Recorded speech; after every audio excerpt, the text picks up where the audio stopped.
Hey guys, Bowling Mentor webinar, and Charlie is here to talk us through early season. So, Charlie, I will land or hand it over to you. Super. Thanks, Juicy. Yeah, good to be back on. Been off a week or so now, a couple of weeks. So yeah, thanks everyone for yeah, just putting up with my absence. Probably nice to not hear my voice for a week or two. But anyway, I thought I'd jump in and it's quite timely. We thought talk about pre-season preparation. Especially now here in the UK, we've got some awesome weather. I know clubs are starting to transition outside. Obviously, the pros are already outside. And it's a good time just to talk about pre-season prep and what that looks like, really, because it can be something that just comes along and you know, just put your spikes on and get on with it. And I think there's a little bit of thought there. And so yeah. So firstly, transitioning from inside to outdoors. Some of the things that are different. Well, first thing's the surface. Okay, when we've been bowling indoors all winter, we've got a firm, indoor surface like a sports hall. It's flat. There are no bobbles. The surface itself is firm, so you get good traction, and you get quite accustomed to that and running in. And I always found it personally really tough going outside for the first few times because all of a sudden, certainly this time of the year, even though it has been sunny, the ground can be slightly soft underfoot. You don't quite get the same traction running in, and it affects all your timings at the crease. And you can sometimes feel in a really, really good place indoors and feel like you're going to hit the ground running. And you go outside, and the first bowl you have, it just feels completely alien and different. So that's the first thing. And also sometimes body takes a little bit of time to adapt as well. I used to get the odd little like ache and stuff in my joints as they were getting used from going from like indoor on a hard surface to like the softer grass outdoors. So that was quite natural. It just took a little bit of time to, a week or so for the body to adjust and adapt. So that's the first thing, the surface. Um, Obviously, then that affects can affect your run up. You're running in on a soft ground. You haven't quite got that traction, as I said, and then that instantly can affect your rhythm. So you get to the crease, you haven't got as much speed in your run up, and you kind of just you kind of fall all out of sync a little bit. And then that fundamentally can affect the lengths you bowl. And so my learnings from that, which this is what I'm talking about, it to pass them on and just to hopefully help people out. It's just have some give it some time, okay, when you make that transition outdoors. Um, don't expect the world too much, okay. Don't expect you to just nail it straight away. You might do, which is great, but more often than not, I think it does take a little bit of time to adjust when you go outdoors. So, um, yeah, that's the main thing. It Something else that can be overlooked, and I know it's much easier as a pro because you play preseason games, etc. Is to get time in the legs. This was a big thing, and I think we've all played that first cricket match and then felt how stiff and sore we are after in terms of just like time in the legs. So you can do all the bowling, like be in a really good place, but actually, like one of the things we always used to do is try and get time in the legs fielding. And there is something in that because coming back for your like second and third spell when you've bowled six up top, and then you come back on for a fourth spell later, or it might be four up top and two threes or whatever.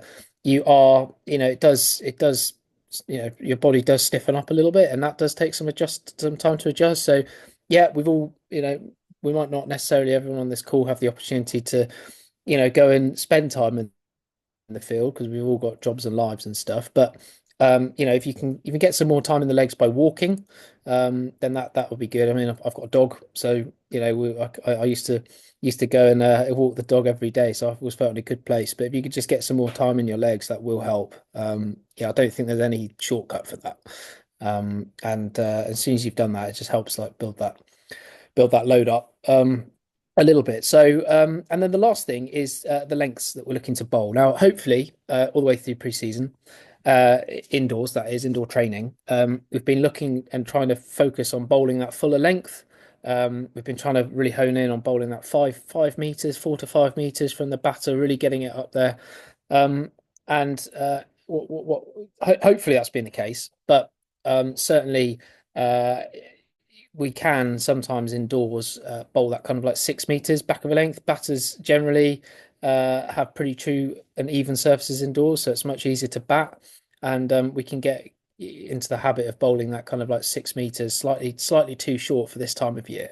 And so the one bit of advice I'd pass on to everyone is that certainly this time of year in the UK and anywhere, whenever you're doing your pre-season, just think about how many times you're getting driven in a net session.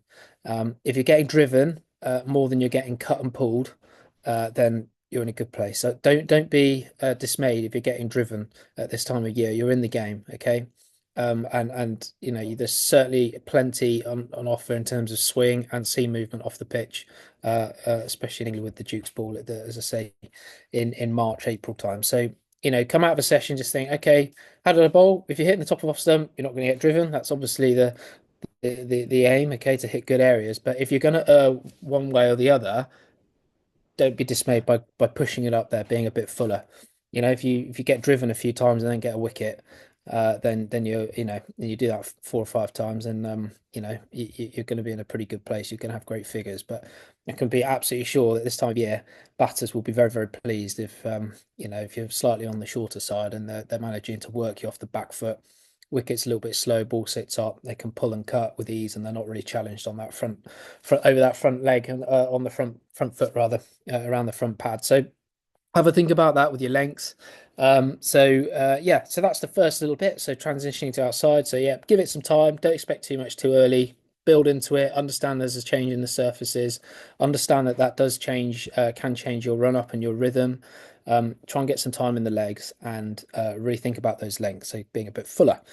Um, I then thought it'd be good to talk about footwear.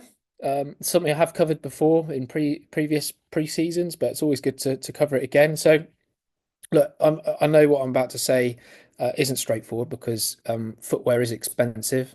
And even as professionals, we didn't get free footwear. We had to buy our own footwear. We only got a percentage of discount off it.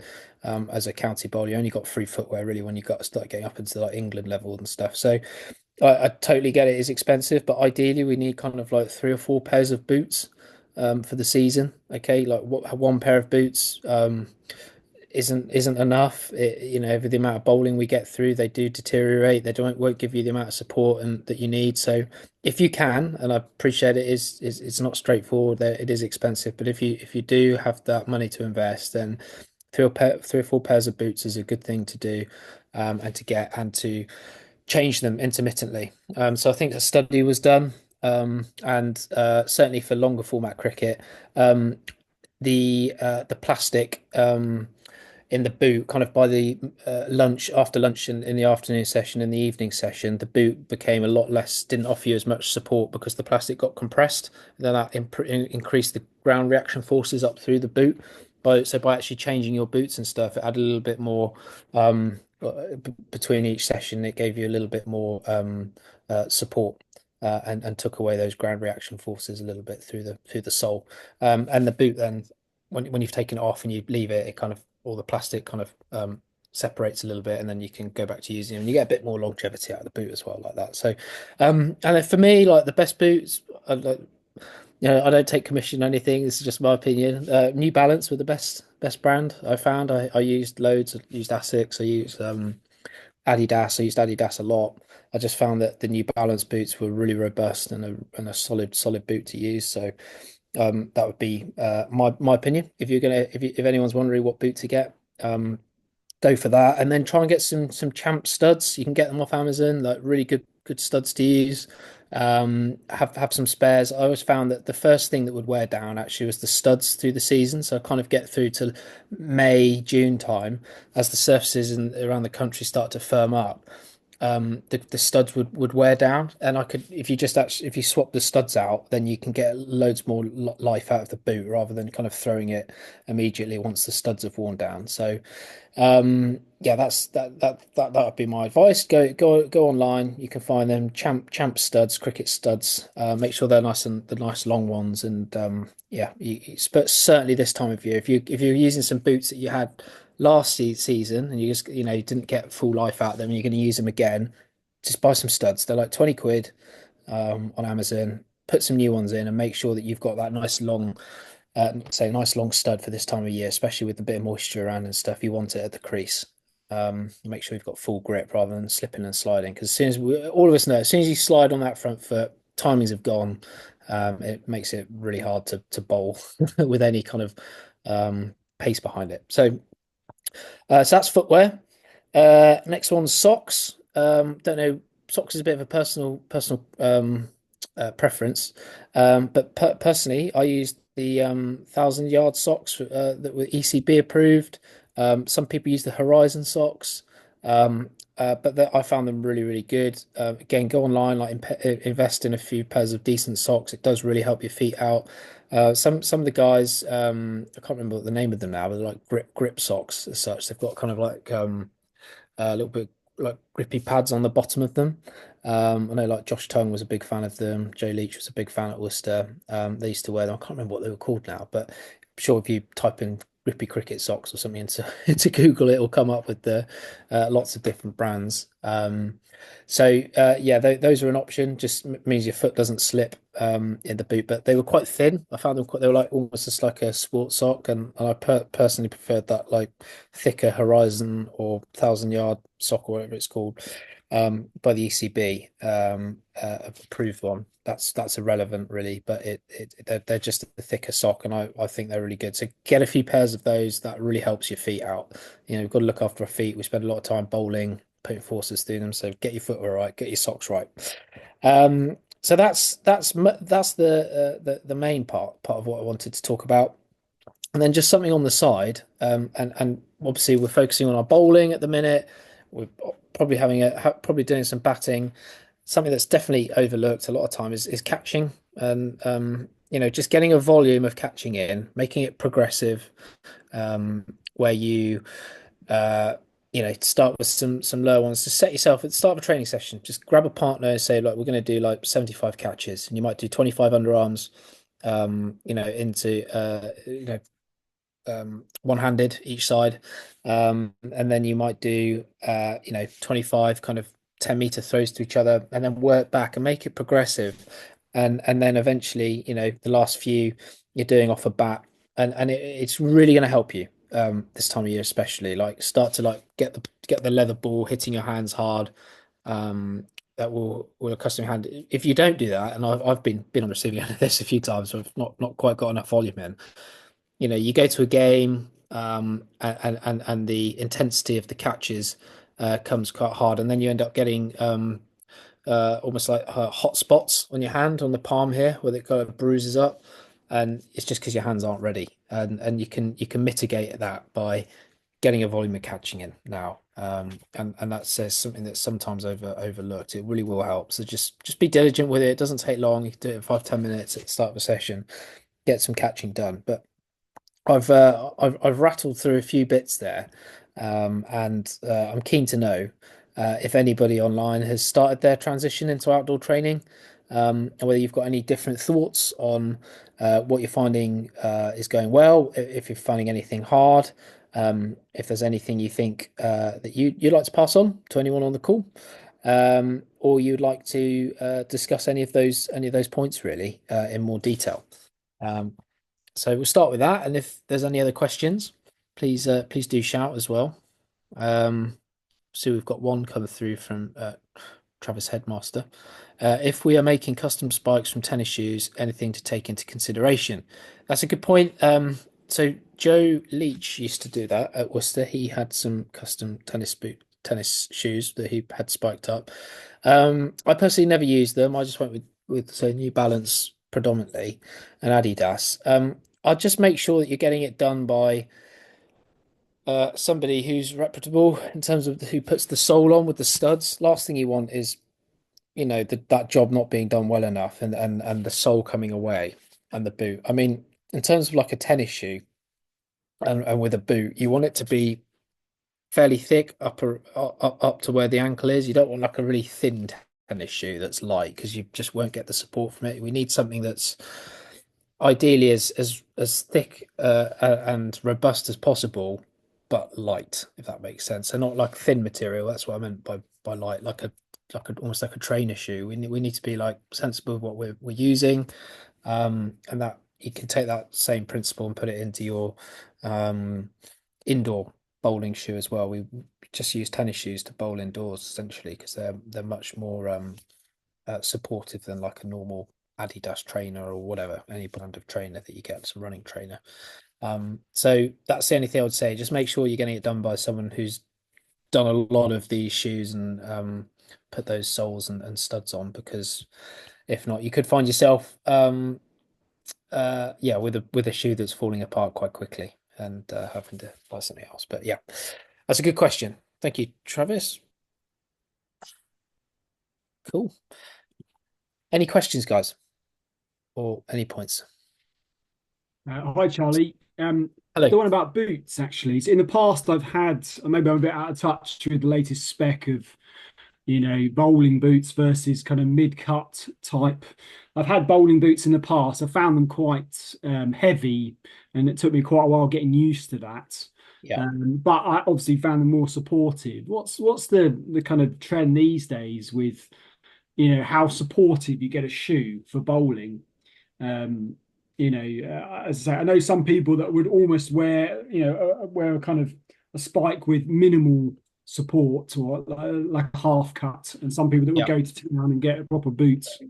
Yeah, I Or think great question. I think my advice would be most get the kind of mid cut, but they're kind of a lot more robust these days. Remember, like 10 years ago, you used to get the boots that came up over the ankle.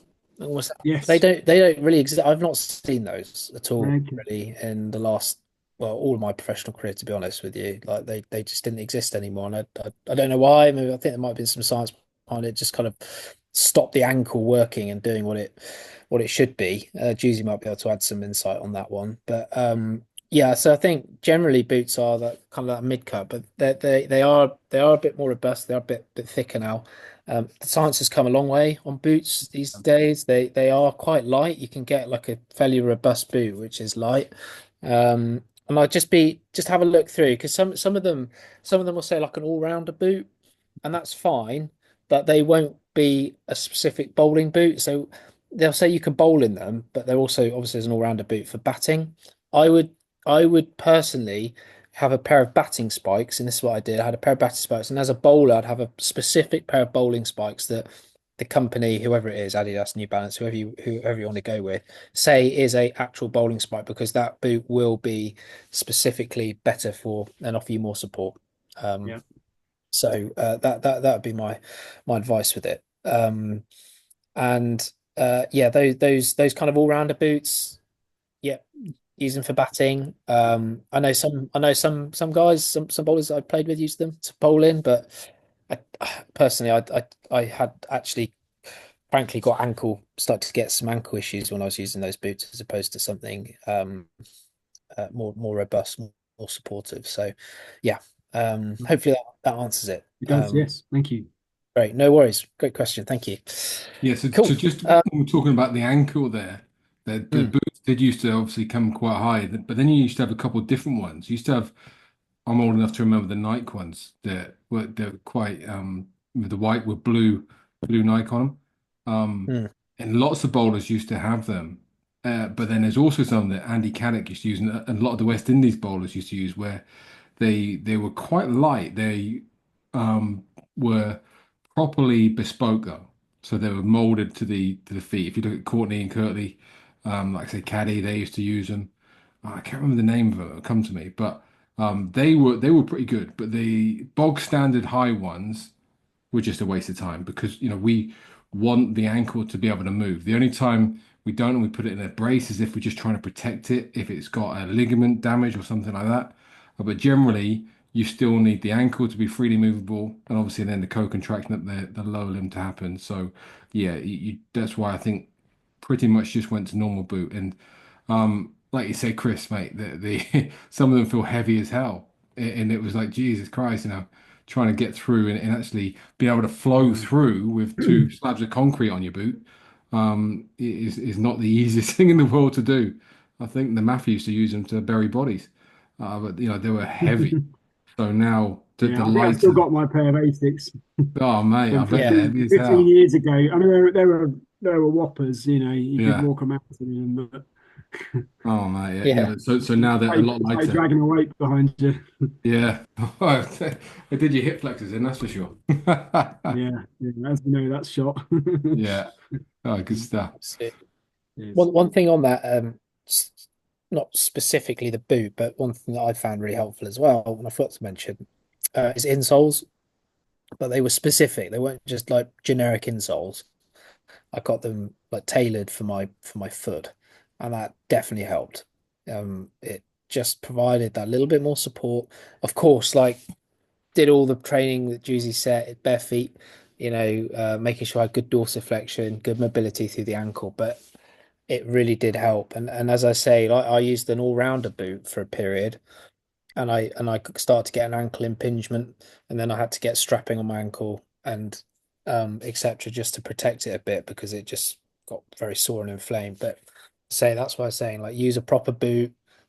I then got some insoles to help, and then had like a slightly lighter strapping at the end of my career, and had to take really good care of my ankle because of it just got a bit irritated. But yeah, so just get it right now. Like if you're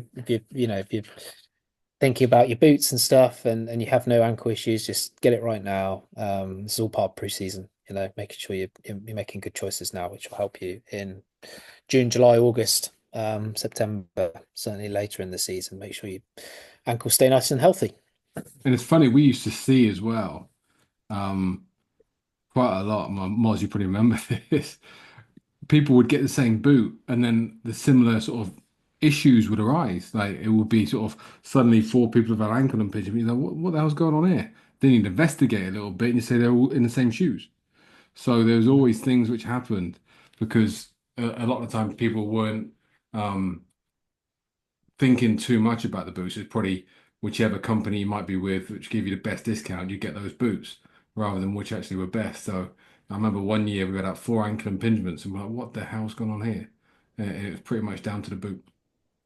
Yeah, and I think that was the all-rounder boot that we were Yeah, using. Won't we used to won't burn them. slam the brand, but yeah, it was it was just wasn't supportive enough, and it wasn't robust enough for a cricket boot. But yeah, anyway. I think the ECB still uses them. Well, each their own, I guess.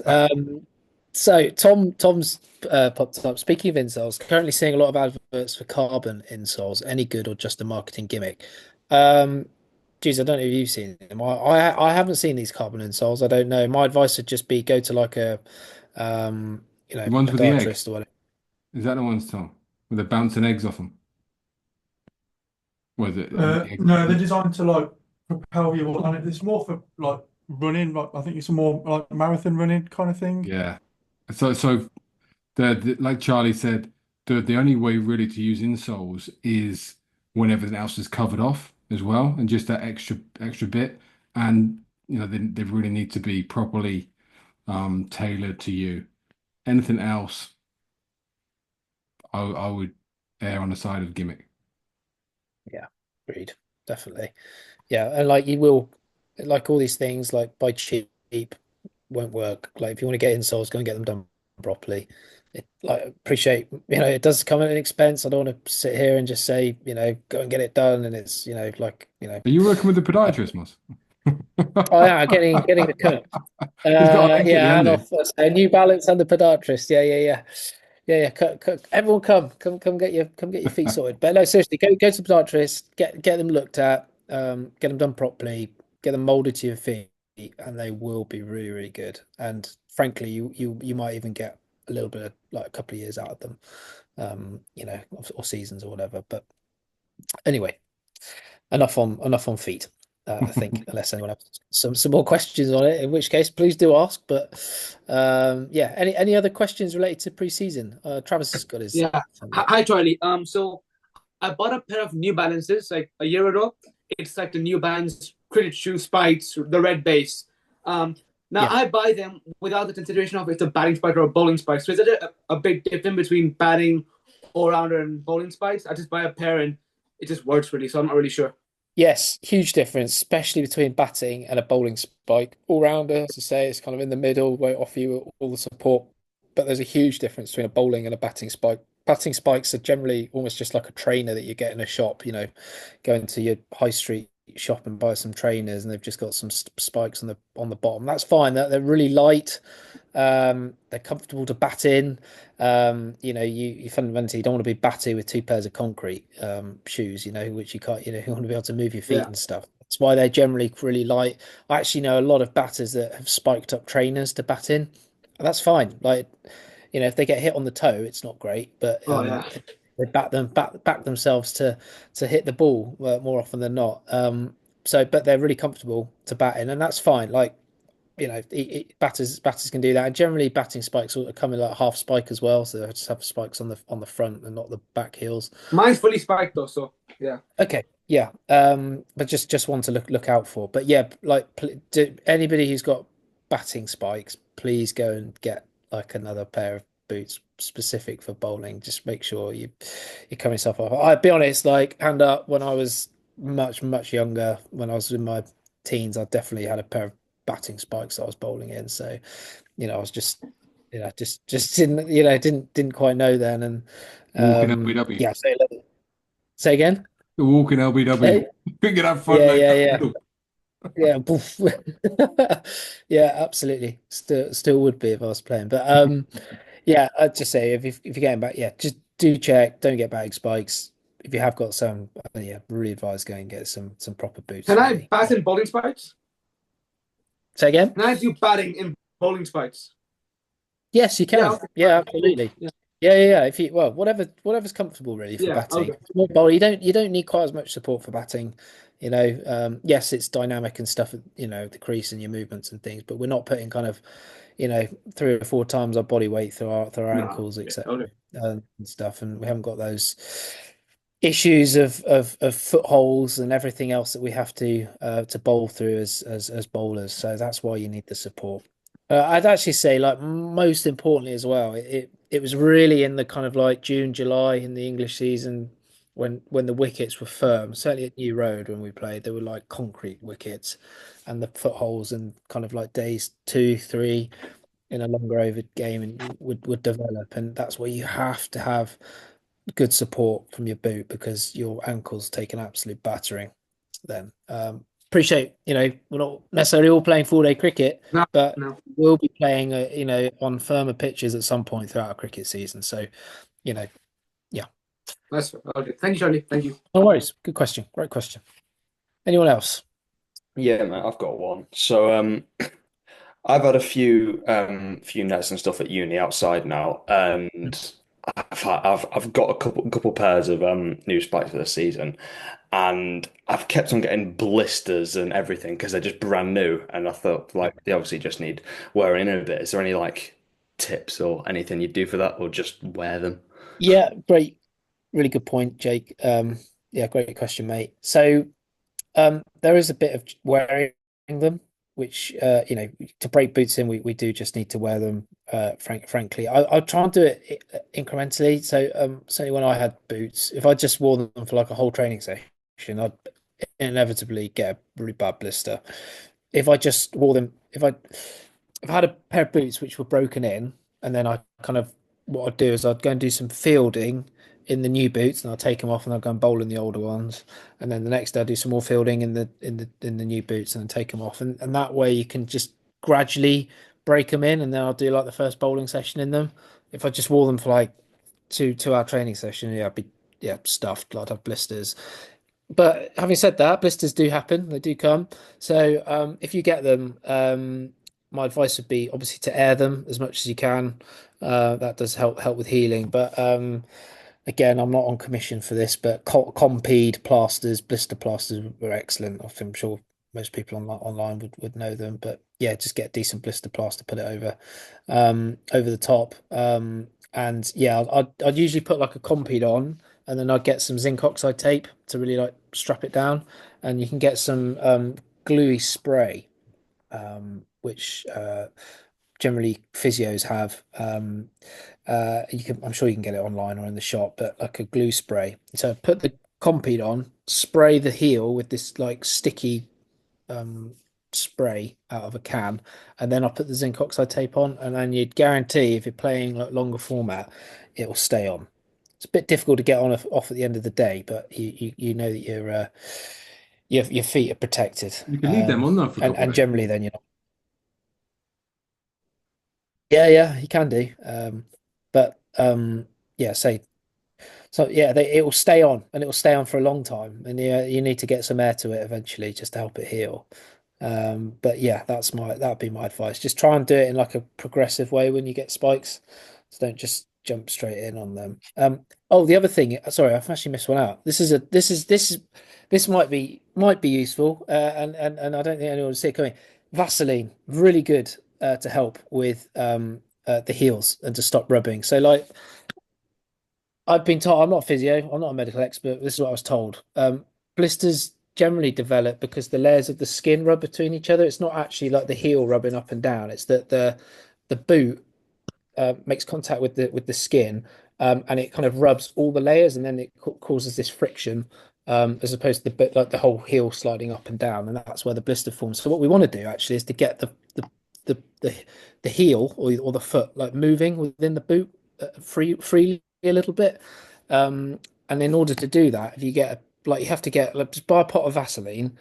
I honestly get like a load of it, like massive chunk of it, and rub it on the inside of your boot at the back, and it instantly just gives you some little bit of movement, and that massively helps. It makes it supple. Yeah, you have to wash your socks a bit more often for the first few times, but that actually was a really useful thing I found certainly with a new pair of boots. So like get some on, yeah, and just like layer it in, and don't be shy with the amount you get. Like seriously, I used to go through like almost like a tub for per boot, and do it kind of like over a few days, and then it would just instantly work. So that was a tip actually I had in the last couple of years playing, and it really helped. So that might be a bit of a shortcut to get your boots worn in quicker. Cool. Yeah, everyone's gone quiet, maybe dumbstruck by that, but trust me, it does help. Yeah. Any more questions on it or anything actually? It doesn't necessarily need to be related to the topics that we've discussed tonight, but please, if you have got any questions specifically to some of the points, then do shout out. But yeah, it could be anything. You know, we're into pre-season. Might be something related to your run up. It might be your action. It might be something completely else. This is an open forum, and discussion and stuff does you know help everyone because these obviously get recorded and listened back. So if you've got any question, please do shout. Charlie, I've got a quick one, which is probably a little bit of a unique one. Sure. But the situation that we've got as our club is I don't actually have the ability to bowl off a full run up in nets due to being in a complex. How do I get the miles under my legs, as you said earlier? Yeah. Really good question. Thanks, Tom. So I think um, the best way to do it would be to, I mean, Juicy, you might be better placed to give the specifics of this, but sometimes we did it when we either had like a low day of bowling, low volume day, or there was wet weather, for example, and the nets were too wet and stuff. But we used to do like a running session. I can't remember what the exact timings of it were, but it was almost like it was like run 40 meters, like every, oh, I can't remember, every 30 seconds, and we'd do X amount of sets of it, and it'd be the equivalent amount of like um uh volume in your legs as it would be if you were kind of like doing a bowling session and such. I can't remember what the exact metrics are. I've put Juicy on the spot here, but he might be able to jump in. Yeah. But that definitely helped. I mean, And first up, you know, the bowling side of it, you'll go in bowling wise, you'd be fine, Tom. You know, we couldn't run up in Malvern, you know, with the pros. So bowling wise, with the amount you've done, you're going to be absolutely fine. The other side of things is, you know, you could be doing 10K per day running, and the first 50 overs in the field is going to hit you like a ton of bricks because it's so different. And you might not even run. You might be just sort of in the ring and hardly move. But you cannot recreate. And that's why it's so crucial for us. When we started to go to Abu Dhabi pre-season, the biggest thing for me was I'd get them to a level of fitness where I'd be happy with them. And then there, it was just adding the time in the field to their bowling fitness because that's what we couldn't do. We did things where we might bowl at 9 o'clock and then they'd come back at 11:30 for a second spell, but they still wouldn't be on their feet for the 2 hours in between. So that's the thing. There's nothing you can do, and nobody's invented anything yet that can replicate the actual game. So, like we said, Charlie and Coxie, for instance, when they did a 2K test, they were doing it quick, like under 6 minutes. Still doesn't mean that they'd go through a day. Coxie was a keeper, Charlie a bowler. The first 50 overs or the first 90 overs in the field, you're rooted. No matter what you do, no matter how fit you are, you're rooted. So in terms of leg, all you can do is do what you're doing and get ready for bowling. And then you won't be hit as hard when you're is specifically fit. The ones who struggle are the ones who might just run and lift up and down, and then suddenly they've got a bowl in 3D. Then it's like I did a post the other day. It's like, you've revised for a maths test and you've gone in and they've given you a French test. You've not revised what you actually need to do. So for you, mate, you'll be fine. You'll be absolutely fine. Um, not many people have got a great indoor school.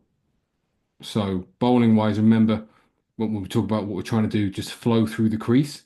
And I quite like the fact sometimes that we haven't got the ability to just hoon in because it means we've got to rely on that momentum and coming through the crease rather than hooning in, stopping and trying to wang it down there. Okay. Good stuff, Lord Moulet. Yeah, yeah.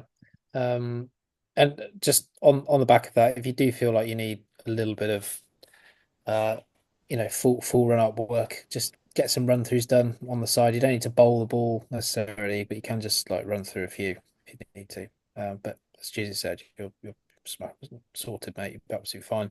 So don't overstress it. But yeah, sometimes just running in with a ball in your hand through your run up, off to the side, away from the nets. Just for 4 overs worth or 3 or whatever, however many you feel can be useful if you feel like you need it, just to And get your legs working. often the thing that you don't think of is when you do all the prep and then you get into the season and you might be 2 weeks in, you're at a certain level of load, you're at a certain level of um, games in your legs, and then it suddenly rains for 2 weeks or 3 weeks, and you're not replacing the load that you've got.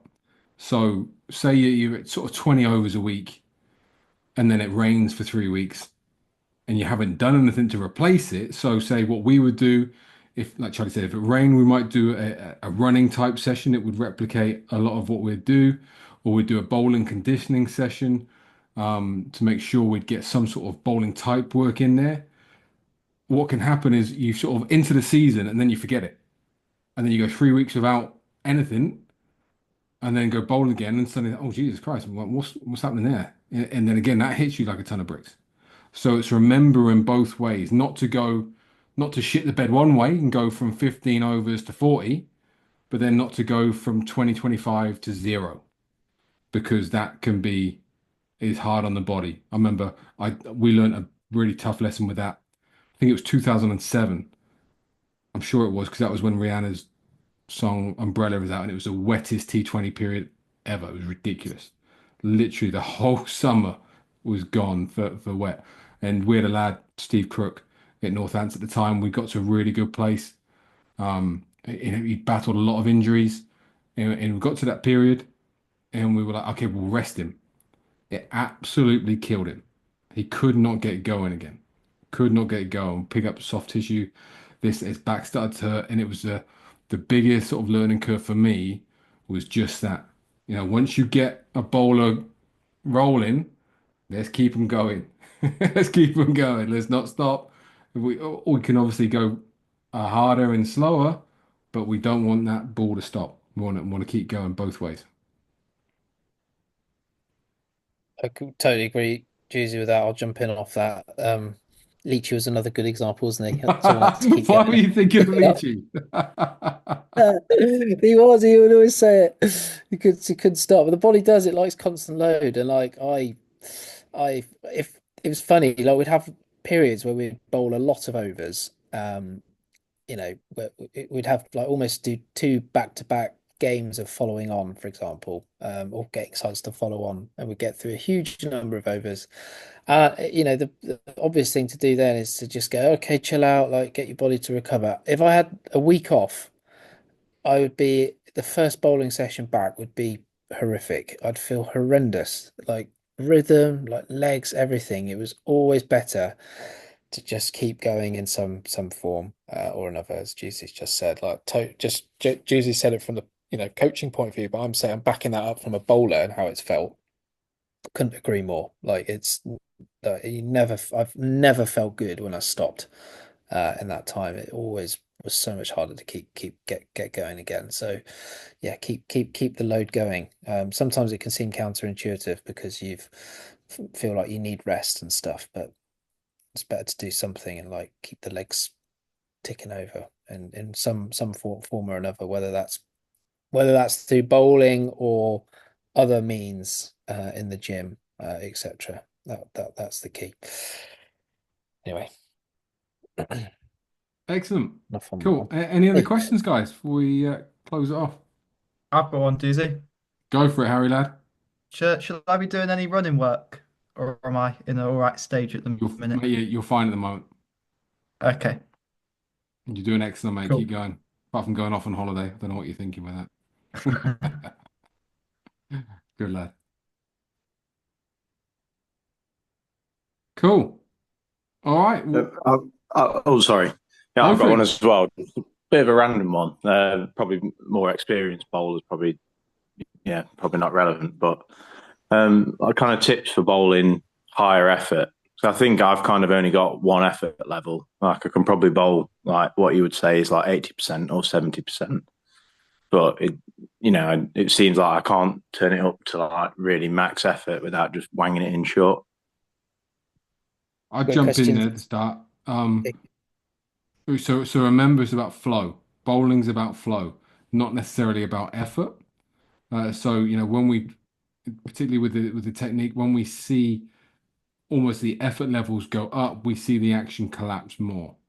So that's why we talk so much about that ability and that feeling of flowing, using the kinetic chain from that back foot contact, that rotation through the hips, coming up through the trunk, out through the pec and shoulder.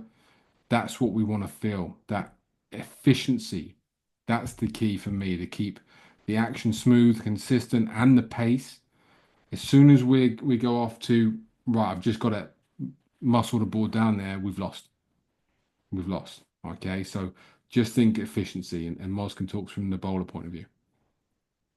Yeah, absolutely. We want to be at kind of, I've said it on a few of these before, but we want to be at 70, 80%, therefore we're putting in enough effort, but we're not going, completely balls out there, because if we are, then we lose that control, etc. When we swing a golf club off a tee, we don't put 100% effort in, because you just lose all the flow, you end up muscling it, and you end up, it's better to do it kind of with like 70, 80% swing and have that control and that timing, and let the technique do the rest of the work, and the ball will fly off. If we're, taking that analogy into bowling, it's the same thing. The only bowler I know of that could go up and down. I didn't know him. That could go up and down a little bit with their effort was Dale Steyn. He could. It was unbelievable, and I don't think there's many bowlers in the world that could really do this. But he could run in and just bowl kind of like 80 mile an hour away swingers on a spot. Um, you know, yeah, low 80s happily. And then he wanted to, he could go up a gear and he could go up to 90 like that and do it in a swing. But how he did that is a skill in itself, but he didn't do it through just effort. Every time he bowled, it was always rhythm, and he let his action do the work. So I think even when he went up, he obviously managed to run in and hit the crease harder, but he still managed to do it with control and with flow and with rhythm, and he just got more out of his action by doing it. And that is an incredible skill in itself. You'd see it, a batter would be in and he'd be bowling these kind of like mid to low 80s away swingers, and then they'd get a wicket, and someone from the tail would come in, and or the captain would say, we need to get a wicket here, and he'd come around the wicket and he'd bowl 90 mile an hour, 95 mile an hour, just like that. And that is, there's not many bowlers in the world that have ever done that, I don't think, personally. We're all generally operating and trying to bowl as quick as we can with rhythm and with control, and with efficiency in our action. And that will come from kind of, just say, running in, kind of bowling at 70 to 80% of what your max effort would be. So we're not grunting the ball down. We're doing everything that Juicy said there, using the great mechanics that we're working on and stuff. But yeah, Dale Steyn was an anomaly like that, but that's why he was, ICC Test Bowler of the Year for however many years running, I guess. Excellent. Good stuff. Cheers for that, Matt. Anyone else before we go? No? All good? Awesome. Right. Well, thanks everyone for coming on. Good turnout tonight. Thanks, Moz, for popping back in. No worries. Nice to see you. Forgot what you look like. And guys, we will be back. Remember, I think Wednesday with Performance Lab. So we shall see you then. Cheers, guys. Have a good week. Bye.